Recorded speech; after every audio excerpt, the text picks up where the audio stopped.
ก่อนไลไอซีเลยไลไฮเย่มาค่ายโอนไลบุกไอโดไอตาอีมานะพอนตัวตา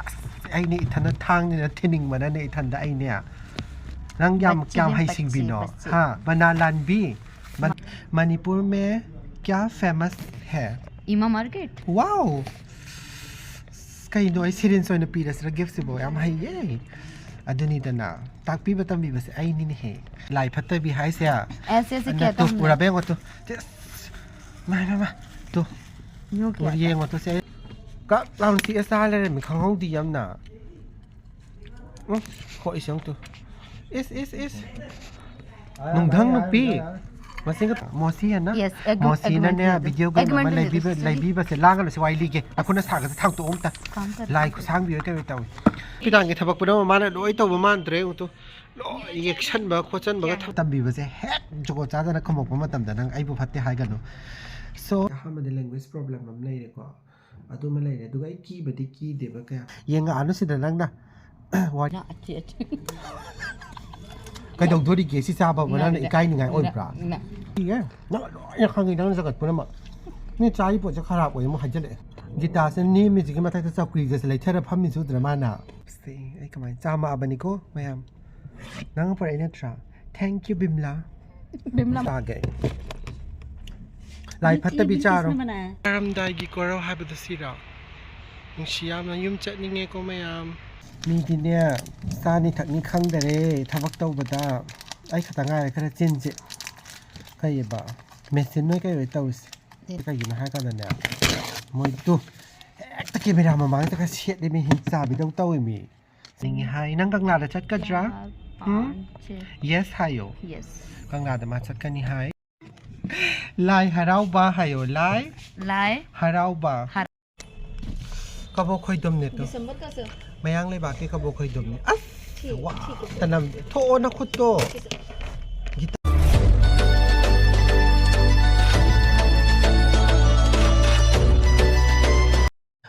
ไม่ยามงั้นสิดี question ขนาดหังเกไม่ยามแต่ละเตก็เขายี่ไลน์ในปี Angry Birds สิได้หังเกตเอาวันนี้ ready yes ฮะอันนี้พายเลยมันนี่โปรแกรม question หังเกนั่งไอ้เราตักปีบัตตัมบีบัสเฮ็ดจุกจ้าจะนักขโมยผมมาตั้มแต่นั่งไอ้บุพัตติหายกันเนาะso hangage question number 1 से कई हंग सिगे Imphal the Laiba को इम्फाल में मणिपुर से मिक्स हो गया ये भाषा ना करना तो इम्फाल में फेमस प्लेस वन नाम बताओ कंगला वाओ याम है क्या कंगला है इस हाउ जोर से हाय उनका हायो कंगला हाँ कंगला है good next question number 2 कई हंग सिगे इन ताकि वे हम तो कहीं नो मणिपुर में क्या फेमस है इमा मार्केट वाओ कहीं दो ऐसी रिंस होने पी रहा गिफ्ट से बोल हम है ये अदुनी तना ताकि बतम भी बस आई नहीं है अदुगा मथंग सिद्धि ख्वाइदगी big hospital in Manipur RIMS याम चुम याम हैत्रा अदुगा रोइबा क्वेश्चन से बाहंगागे अदुगा अखोय सो हिदाक कई बा नंग सो हिदाक कापुरो last question number 4 yes Manipur का फेमस बेस्ट फेस्टिवल करम बनो कौन लाई आई सी रे लाई हाय ये मका हाय ओ लाई बुक आई दो आई सी रे का रो चला चक्के तो सिरा का लाई हराव बा हायो लाई हराव बा अस हराई बाई बान माना ने मणिपुर से सनिंग बस को तो कंगला उबका द माना से सनिंग अते सेंग हाय का दे खोगी कंगला से आइने थागत पे वादे नते कोई मणिपुर पोय हाय बेगी कंगला से मिने हेक येंग मतम द ने अदम नुंगशीबा चटनिंग बा फावबगी पोट से अदुम अयाम बाइना से हॉस्पिटल द को अदुम आइना मोय द उतपा काना चटनिंग ये अदु तौनिंग अदुम हाय बा कंगला से अदुना मासु कंगला द चटनिंग हाय नंग कंगला द चटकद्रा yes hayo yes कंगला द मा चटकनी हाय अदु कंगला गी कइनो मयाम दो आइना मंगोंदा ताकपी गनी आइना खंगबा पुनमक अदुगा नंग ना कइ दगदबा कंगला की बात फ्रेंड को बताना है ओके मा मणिपुर चटनिंग खाली ने मा सेम तंग मणिपुर को बिसरा Yang ano sila lang na. Wari mo nga mo sa mga yang lang ito. Cái đầu tôi đi kia xí xa bảo nó lại cái này ôi bả. Bà, cái gì chứ? Mà sao bị cái gì xong món thuốc cái cái này cha nó bảo bọn những cái này có bị cái rồi đi kia.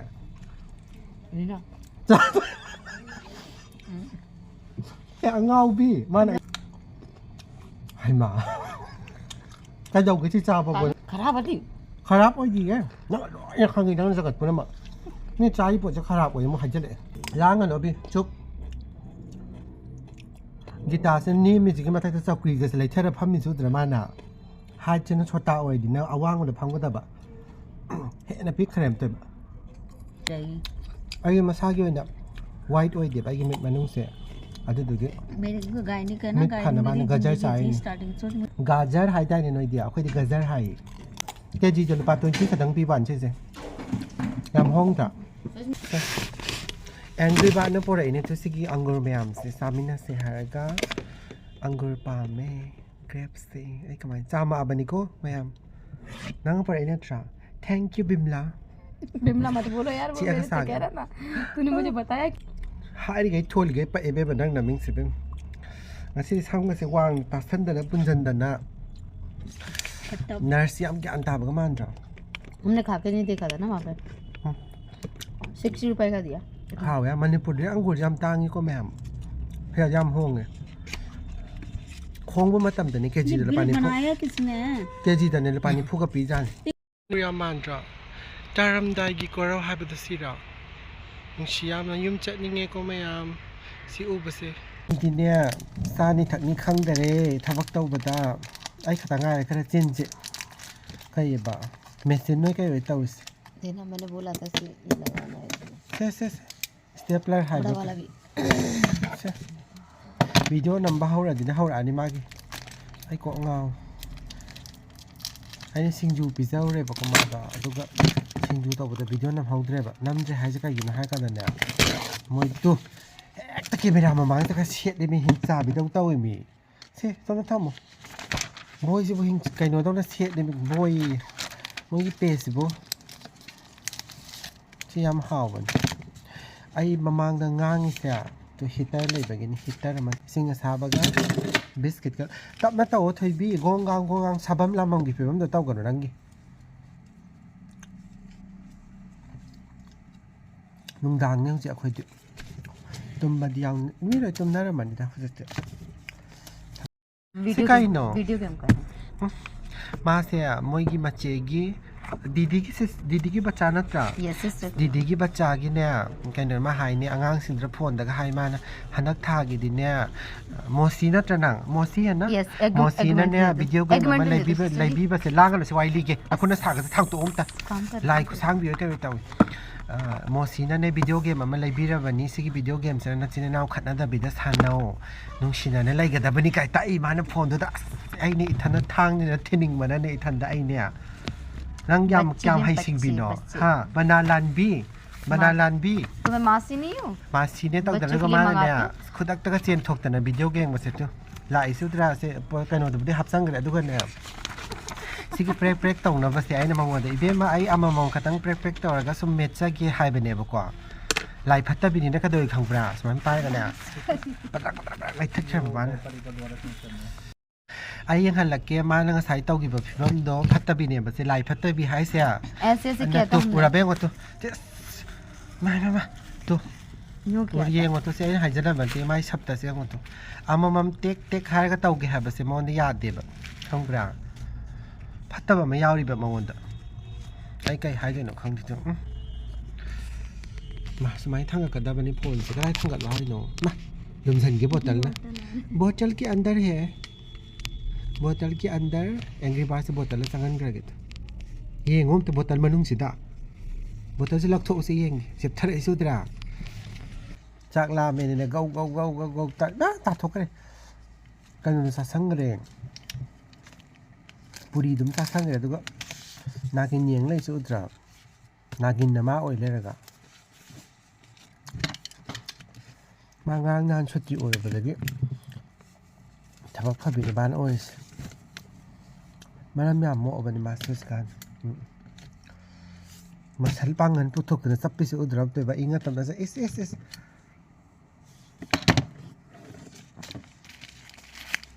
mama sanu ay ta ba ni mayam sano ma sa thokra ba mana sa abdo kakla amaga pi se barkha ek or de to isko lai ni pi se ka laun si asa le mi khang hong di yam na ko isang to is nung dang no pi masing ka to ay si to ay na si sa do ni si amaga pi do amaga pi do por eto ay ladu na ti hui on da do hana sa ni